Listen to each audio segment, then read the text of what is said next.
আজ সকালে চুল কাটার পরে বাসায় ফিরতেছি, হঠাৎ কোন হারামি যেন একটা ধাক্কা মারলো। সোজা গিয়ে একটা মেয়ের উপর পড়লাম। মেয়েটা বলল, এই যে চোখে দেখতে পারেন না? আমি বললাম, আপাতত আপনাকে ছাড়া কিছুই দেখতে পাচ্ছি না। মেয়েটা বলল, ফাজলামি করেন? আমি বললাম, আপনি আমার বউ না বেআইন লাগেন যে আপনার সাথে ফাজলামি করব? মেয়েটা বলল, স্টুপিড একটা। আমি বললাম, আমার মাও তাই বলে। মেয়েটা বলল, অমন হাঁ করে কি দেখছেন? আমি বললাম, দেখছি না, ভাবছি। মেয়েটা বলল, মানে?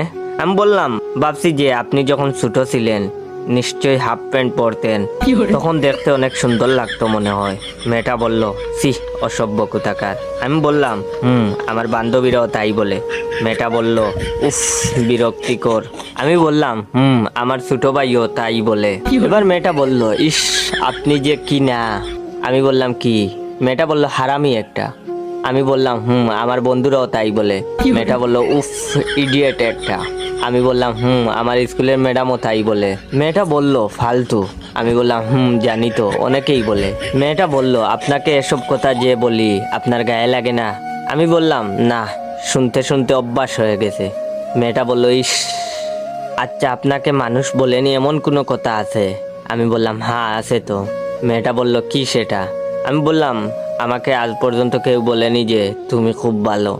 এবার মেয়েটা বলল, ও আচ্ছা, তাহলে আমিই বলছি, ভাইয়া আপনি খুব ভালো।